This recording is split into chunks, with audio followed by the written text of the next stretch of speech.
বলতেছে বলে যদি তাই হয়ে যায় তাহলে মোহাম্মদের লাইফটা হয়ে যাবে, আর কোনো চিন্তা টেনশন থাকবে না। তবে ওই মোহাম্মদকে তার সঙ্গে বিবাহ দেব। আমার রাসূলুল্লাহ বলতেছে চাচা আমি কোনোদিন আপনার সঙ্গে কোনো বেয়াদবি কথা বলে নাই, আজকেও বলতে চাই না। তবে আমি যদি খাদিজাকে বিবাহ করি আমি সেটাকে অমান্য করব না। তবে আমি যেভাবে খাদিজাকে চালাবো ওইভাবে খাদিজাকে চলতে হবে। ধরে বলি সুবহানাল্লাহ। তাই তো, যেভাবে চালাবো সেভাবে চলতে হবে। কেমন বলতো? বলে আমি খেতে বসেছি, একটা সাওয়ালি এসেছে, ও খেতে খেতে আগে সাওয়ালিকে দিয়ে দিতে হবে। আচ্ছা আমি টাকা পয়সা নাই, আমার হয়তো পোশাক দিতে হতে পারবো না, হয়তো তালি লাগিয়ে পোশাক পরতে হবে, চলবে? আবু তালিব মাথাটা নিচু করে বলছে হায় রে হায়, যার খিদমতে 40টা করে নারী থাকে, যার পোশাক ঝলমল ঝলমল করে, আরে তো ছিঁড়ে পাড়া শাড়ি পরবে, এই বিয়ে হবে না। পায়গাম খুলিয়ে দিয়েছে, বিয়েটা আর হবে না। চলে গেলেন। এদিকে তো খাদিজাতুল কুবরা অপেক্ষা হয়ে আছে, না জানি কখন আমার খবর আসে। বাড়িতে গেল, বসতে দিয়েছে। চাচা বললেন বিয়েটা আর হবে না খাদিজা। কেন? বলে যেভাবে বলছে এইভাবে বিয়ে করলে হবে না। তুমি তো ধনাঢ্য ব্যক্তি, কি বলেছে মোহাম্মদ বলুন তো? বলছে ও যেইভাবে চালাবে সেইভাবে চলতে হবে। বলছে আমি খাদিজা রাজি। জোরে বলুন সুবহানাল্লাহ। ছিঁড়া পোশাক যদি হয় সেটা করতে হবে, তাহলে লেগে বসে রাজি। খেতে খেতে যদি কোনো সাওয়ালি আসে দিতে হবে তাকে, বলে তবুও রাজি, কিন্তু সব করতে রাজি, কিন্তু মোহাম্মদকে ছাড়তে আমি খাদিজা রাজি নই। জোরে বলুন সুবহানাল্লাহ। আব্বা যে আমার বিয়ের 3 তারিখ ধার্য করা হলো, দিনটা ছিল সোমবার। নবীর আব্বা আম্মার বিয়ে হয়েছিল, দিনটা ছিল সোমবার। নবী দুনিয়ায় এসেছিল, দিনটা ছিল সোমবার।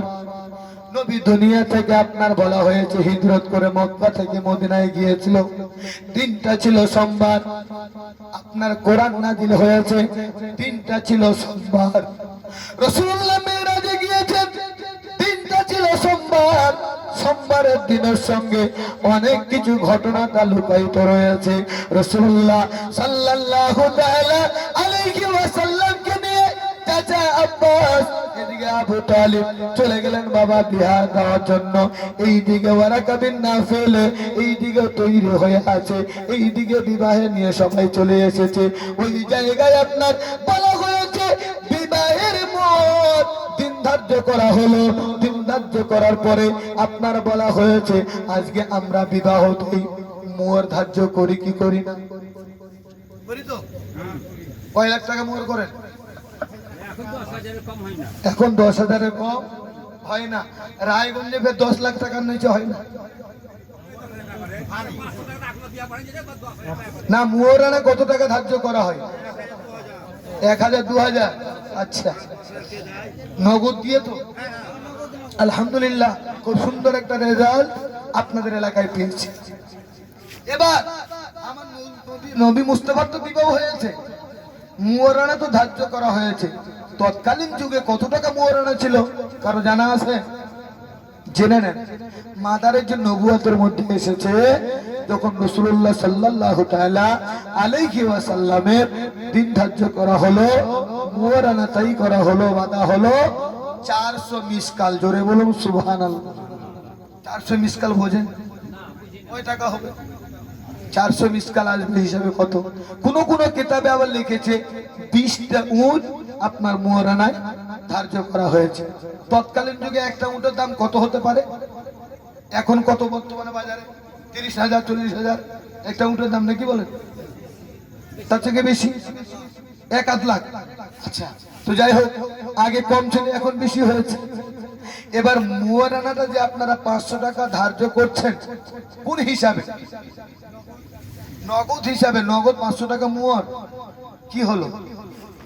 মিনিমাম এখনকার বর্তমান বাজারে মোহরানা হিসাব করে দেখা যাচ্ছে ওলামায়ে কেরামরা ফয়সালা দিয়েছে 13 থেকে 14,000 টাকা মোহরানাটা বাঁধলে ওই মেয়েটারও ভবিষ্যতে, অর্থাৎ এখন তো বাবা ডিজিটাল বিয়ে, আজকে বিয়ে করে কালকেই ছাড়ছে, নাকি বলে? আজকে বিয়ে করে কালকেই ছেড়ে দিচ্ছে। 500 টাকা বিয়ে করে আজকে না কালকে লাখ মারে ভাগিয়ে দিচ্ছে। তো একটা ভবিষ্যৎ আছে। তো মুয়ারানাটা যেটা হিসাব করবেন দেখবেন হুজুর বসে আছেন আপনার গাড়িঘাটের শিক্ষক, আমি যেটা বলে যাচ্ছি ইনশাআল্লাহুল হাদিস এর সূরা একটা সুন্দর করে পাবেন, যা এখন বর্তমানে হিসাব করতে গেলে একটু এদিক ওদিক হয়ে যাবে। তবে এতটুকু মনে রাখবেন, আমার রাসূলুল্লাহ সাল্লাল্লাহু তাআলা আলাইহি ওয়াসাল্লামের বিবাহে 400 মিসকাল আপনার দেনার ধার্য করা হলো, 400 মিসকাল দিয়ে মুয়ারানা ধার্য করা হলো।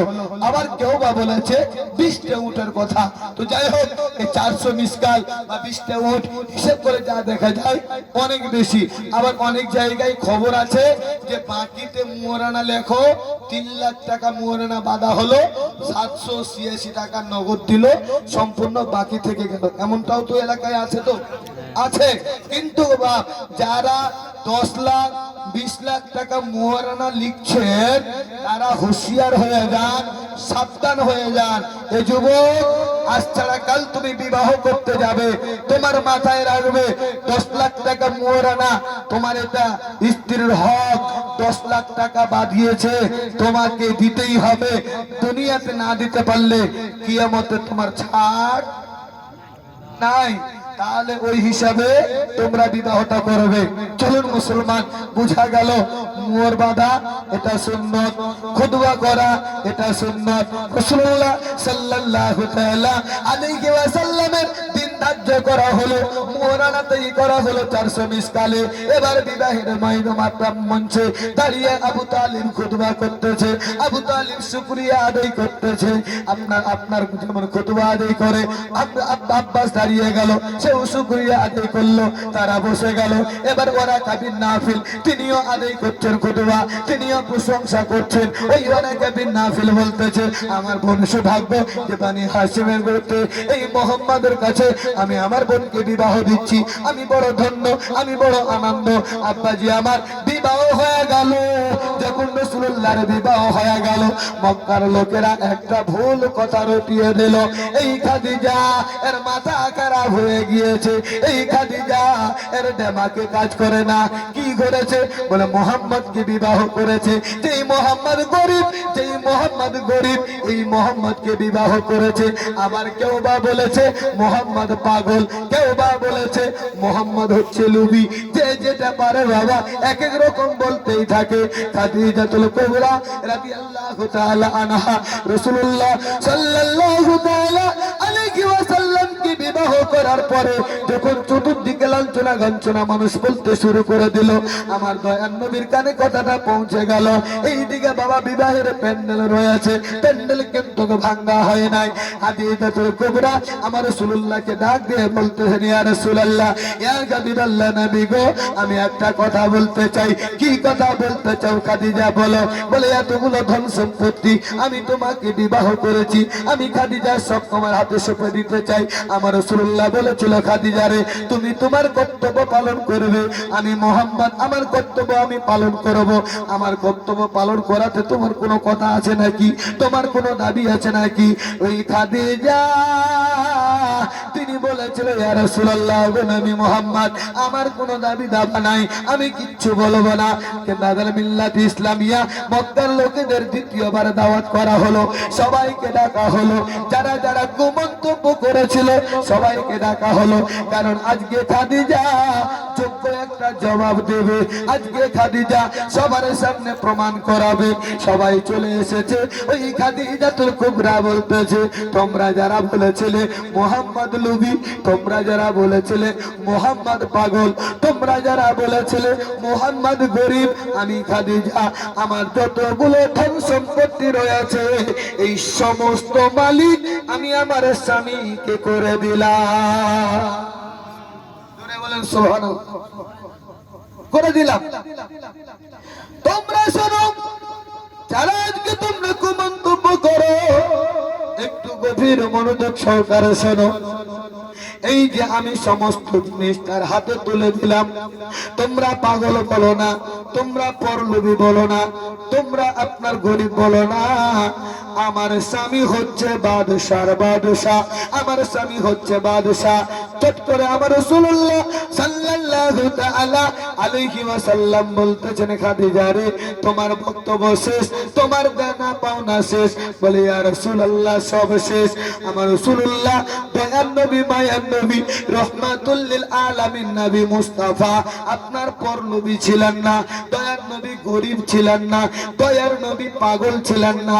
মক্কার জমিনে ওই খাদিজাতুল কুবরার মালগুলো আমার রাসূলুল্লাহ সাল্লাল্লাহু তাআলা আলাইহি ওয়াসাল্লাম গরীবের মাঝে বন্টন করে দিয়েছে। জোরে বলুন সুবহানাল্লাহ। শায়ের লিখতেছেন, আল্লাহ